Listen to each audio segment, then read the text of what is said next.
अस्सलाम वालेकुम स्टूडेंट्स, कैसे हैं आप? उम्मीद करता हूँ आप तमाम हज़रात खैरियत से होंगे। आज हम करेंगे एक्सरसाइज 2.2। 2.1 हमने ख़त्म की थी, अब स्टार्ट होगी 2.2। चैप्टर का नाम है लॉगरिथम। तो स्टूडेंट्स, हमने लास्ट एक्सरसाइज में पढ़ा था कि किस तरह ऑर्डिनरी फॉर्म को साइंटिफिक फॉर्म में कन्वर्ट करते हैं और वाइस वर्सा। ठीक है, इसमें हम क्या पढ़ेंगे? इसमें भी दो फॉर्म्स पढ़ेंगे। एक फॉर्म का नाम है लॉगरिथमिक फॉर्म, ठीक है, और दूसरी फॉर्म का नाम आप सब जानते हैं एक्सपोनेंशियल फॉर्म। ठीक है, तो सबसे पहले हम कन्वर्ट करते हैं राइट इन लॉगरिथमिक फॉर्म, मतलब ये पावर वाली फॉर्म दी हुई है, इसको हम कन्वर्ट करेंगे लॉगरिथमिक फॉर्म में। ठीक है, तो स्टूडेंट्स एक बात याद रखें कि ये लिखा हुआ है 7 की पावर 3। तो स्टूडेंट 7 क्या हो गई? बेस हो गई। पावर क्या हो गई? 3 हो गई। और 7 की पावर 3 बराबर है 343 की। जब आप इसको कन्वर्ट करेंगे ना लॉगरिथमिक फॉर्म में, तो सबसे पहले तो आप लिखेंगे यहाँ पे लॉग। सही है, ये आपने लॉग लिखा। अब लॉग के साथ एक बेस भी आती है। तो स्टूडेंट्स यहाँ पे तीनों में से बेस कौन सी है? तीनों में से बेस है 7। तो यहाँ आ जाएगा 7। सही है, और ये 7 के ऊपर इसकी पावर है, और पावर हमेशा आती है इज इक्वल्स टू के बाद, और ये बन जाएगा 7 रेज़ टू दी पावर 3 कितना होता है? 343। सही है स्टूडेंट्स, ये हमने लॉगरिथमिक फॉर्म में कन्वर्ट कर ली। इसको पढ़ेंगे log 343 to the base 7 is equals to 3। अब इसको कन्वर्ट करते हैं हम। तो सबसे पहले आप लॉग लिखें, लॉग के साथ यहाँ बेस आ जाएगी। बेस यहाँ क्या है? बेस 3 है। इज इक्वल्स टू के राइट हैंड पे पावर आती है। पावर क्या है यहाँ पे? -4 है। और आंसर क्या है? 1/81 इसका आंसर हो गया। ठीक है, अब थर्ड वाला करते हैं। तो ये आ गया लॉग, बेस आएगी। बेस क्या है? 10 है। इज इक्वल्स टू के राइट हैंड पे पावर क्या है? -3 है। और आंसर क्या है? 0.001। ठीक है, नेक्स्ट देखते हैं अब हम। ये आ गया लॉग। सही है, बेस क्या है स्टूडेंट्स? बेस है इसकी m²। ठीक है, बेस क्या है इसकी? m²। तो ये आ गया यहाँ पे m², ये बेस बन गई। इज इक्वल्स टू पावर क्या है इसकी? पावर है 1/3, और ये बराबर है 1 के। इसको मैं समझाता हूँ कि ये लिखा हुआ है जैसे m², और ये है रूट, और क्यूब रूट है ये। अब इसको हम क्या ऐसे लिख सकते हैं? m², और ब्रैकेट के बाहर लिखा हमने 1/3। ठीक है, तो पावर क्या बन गई स्टूडेंट्स? m², सॉरी बेस क्या बन गई? ये m² बन गई। पावर क्या बन गई? ये 1/3 बन गई। ठीक है, इतना समझ में आ गया होगा। या फिर इसको ऐसे भी कर सकते हैं हम, 2 1 सा क्या हो गया? 2, तो ये हो गया m2/3। इसको ऐसे भी कर सकते हैं। अब बेस क्या बन गई? अब बेस बन गई आपकी m, पावर क्या बन गई? 2/3। सही है, तो इसको आप ऐसे भी कर सकते हैं। यहाँ आप लिख लें m, या आपने m बना लिया। इज इक्वल्स टू पावर क्या है? पावर है 2/3, और यहाँ आंसर क्या है? यहाँ 1 है। ये हमने इसको कन्वर्जन कर ली, और ये सिर्फ MCQs की हद तक आते हैं। ठीक है, अब इसका रिवर्स प्रोसेस करना है, एक्सपोनेंशियल फॉर्म में कन्वर्ट करना है। लॉगरिथमिक फॉर्म में दिया हुआ है, तो कन्वर्ट करने के लिए आप सबसे पहले क्या करेंगे? बेस लिखेंगे। इन तीनों में से बेस क्या होती है? ये होती है बेस। सही है, पावर क्या होती है? पावर हमेशा इज इक्वल्स टू के बाद आती है। तो ये 4/3 पावर हो गई, और आंसर क्या है? आंसर 81 है। ये हमने कन्वर्ट कर लिया। इसको सॉल्व नहीं करना, सिर्फ कन्वर्जन करनी है। यहाँ पे बेस क्या है स्टूडेंट्स? यहाँ पे बेस है 2, पावर है -3, और ये आंसर है 1/8।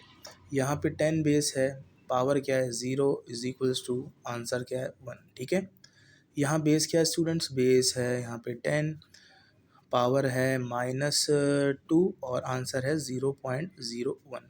ये तो फर्स्ट 2 क्वेश्चंस हो गए हमारे, जो MCQs से रिलेटेड हैं। अब क्वेश्चन नंबर 3 करते हैं स्टूडेंट्स। अब 3 क्या है? 3 देखना है अब हमें। ये log x to the base 32 is equals to 1/2।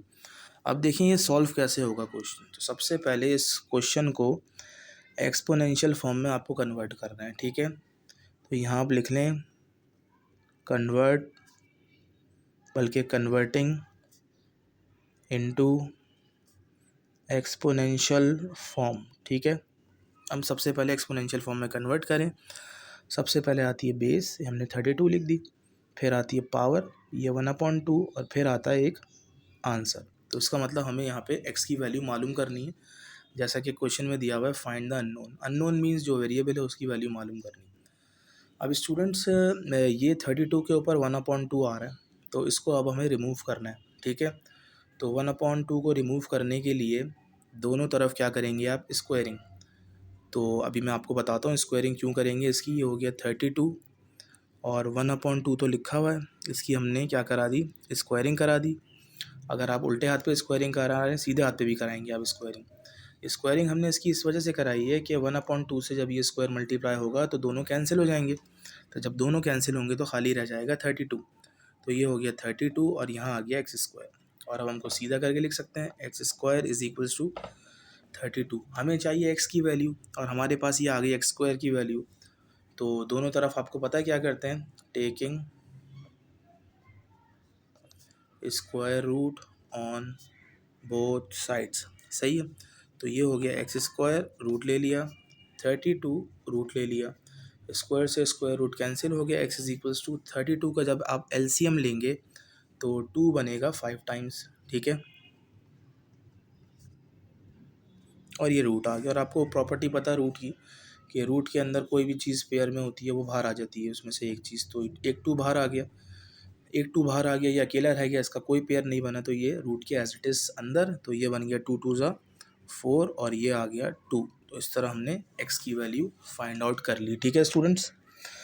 अब करेंगे क्वेश्चन नंबर 3 का पार्ट 2। क्वेश्चन नंबर पार्ट 2 क्या है इसका 3 का, तो वो देखते हैं अब हम। पार्ट 2 है लॉग बेस a3 1/2। तो ये आ गया लॉग 1/2। हमें a की वैल्यू निकालनी है यहाँ पे, क्योंकि जो अननोन होता है उसकी वैल्यू हम फाइंड करते हैं, ठीक है। तो सबसे पहले पेपर में आपको क्या करना है, क्वेश्चन कॉपी करना है। ये हो गया log 3 to the base a is equals to 1/2। हमें निकालनी है a की वैल्यू, तो इसको पहले एक्सपोनेंशियल फॉर्म में कन्वर्ट कर दें। तो ये हो जाएगा a पावर आ गई 1/2 इज इक्वल्स टू 3।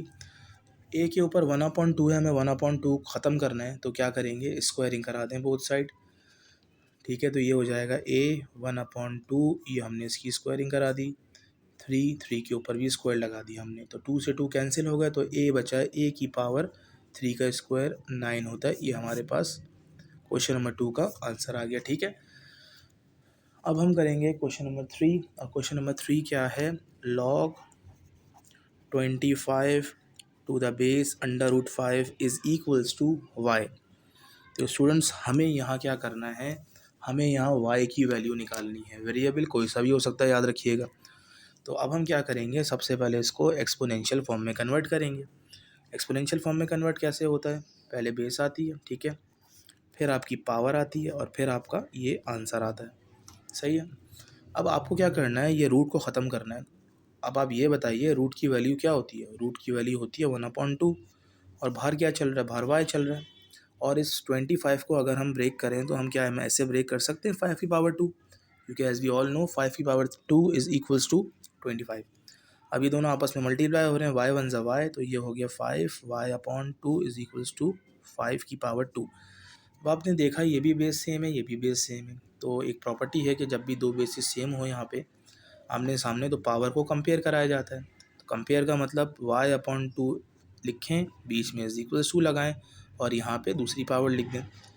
तो 2 डिवाइड हो रहा है, वहाँ जाके मल्टीप्लाई हो जाएगा, तो यहाँ आंसर आएगा y इज इक्वल्स टू 4, ठीक है स्टूडेंट्स, ये समझ में आ गया होगा आपके।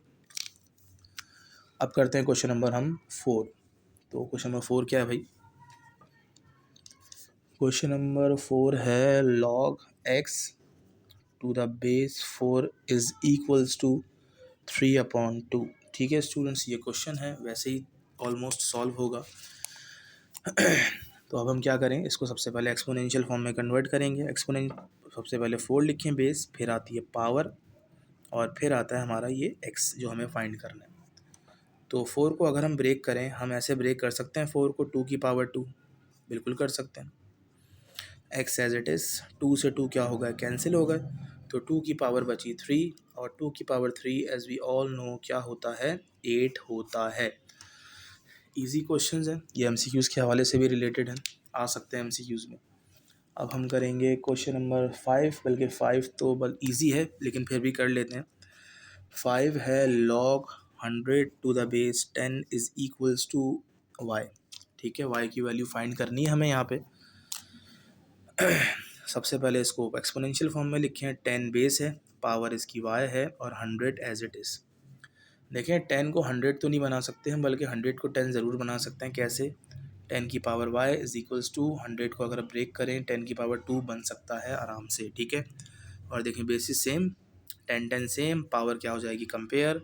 कंपेयर मीन्स पहले अल्फ़ाबेट ये लिखा, फिर इज़ इक्वल्स टू का साइन और फिर 2। ये आपका y का आंसर आ गया। ठीक है स्टूडेंट्स, तो ये हमारे कितने क्वेश्चंस हो गए? ये हमारे हो गए 5 क्वेश्चंस। ठीक है, अब हम नेक्स्ट क्वेश्चन की तरफ चलते हैं। क्वेश्चन नंबर 6, और ये क्या है? log 64 a is equals to 3।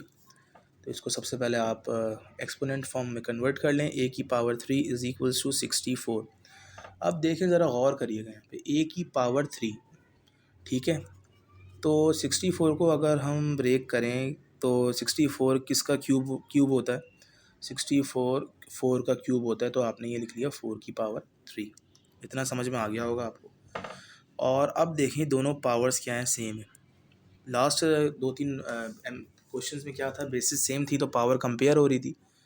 तो अब आप देखें पावर सेम है तो बेसिस कंपेयर करा दें, तो ये हो जाएगा a इज़ इक्वल्स टू 4, क्योंकि पावर क्या है आमने सामने सेम है। ठीक है, अब करेंगे हम क्वेश्चन नंबर 7। क्वेश्चन नंबर 7 इस पूरे चैप्टर का सबसे आसान क्वेश्चन है। log 1 to the base a is equals to 0।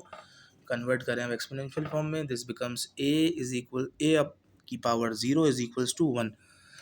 ठीक है, और ये तो अंडरस्टूड सी बात है, किसी भी चीज़ की पावर 0 होती है, आंसर क्या आता है स्टूडेंट्स? 1 ही आता है। समझ में आ गया होगा। ठीक है, इसको सॉल्व करना है तो ऐसे कर सकते हैं आप, a की पावर 0 और 1 की पावर 0 अगर हम लगा दें तो 1 की पावर 0 भी 1 बनेगी। तो देखें 0 0 आमने सामने क्या हो गए? बराबर हो गए, तो बेसिस को आप कंपेयर करा सकते हैं। 1 आंसर आ गया। ठीक है, क्वेश्चन नंबर 8 देखते हैं अब। क्वेश्चन नंबर 8 क्या है? log 55 to the base 55 is equals to y। ठीक है, इसको एक्सपोनेंशियल फॉर्म में कन्वर्ट करें। बेस, फिर पावर, फिर आंसर। देखें 55 के ऊपर कुछ भी नहीं है तो 1 एज्यूम कर लें। बेसिस सेम तो पावर कंपेयर। ठीक है स्टूडेंट्स, और last but not the least question number 11 करेंगे अब हम। क्वेश्चन नंबर 11 क्या है भाई? log 8 to the base 64 is equals to x upon 2। देखते हैं भाई ये कैसे होगा क्वेश्चन। सबसे पहले इसको कन्वर्ट करें किस में? एक्सपोनेंशियल फॉर्म में, तो ये हो जाएगा 64 x upon 2 is equals to 8। ठीक है, अब 64 का अगर हम एलसीएम लें तो ये आएगा 2 की पावर 6। ठीक है, और यहाँ आ गया x अपॉन 2। ठीक है, और अगर हम 8 का एलसीएम लें तो ये आ जाएगा 2 की पावर 3। ठीक है स्टूडेंट्स, तो ये दोनों ये देखिए मल्टीप्लाई हो रहे हैं। 2 1 ज़ा 2, 2 3 ज़ा 6 और 3 x ज़ा 3x, तो 2 की पावर 3x बची, 2 की पावर 3 बची। यहाँ पे बेसिस सेम, पावर को कंपेयर कराएंगे। 3x इज़ इक्वल्स टू 3 और x is equals to 3 upon 3 that is 1। तो ये हमारा अल्हम्दुलिल्लाह 2.2 एक्सरसाइज ख़त्म हो गई। अब हम नेक्स्ट एक्सरसाइज शुरू करेंगे नेक्स्ट वीडियो में। तब तक आप ये दोनों वीडियोज़ आराम से देखें। टिल देन अल्लाह हाफ़िज़।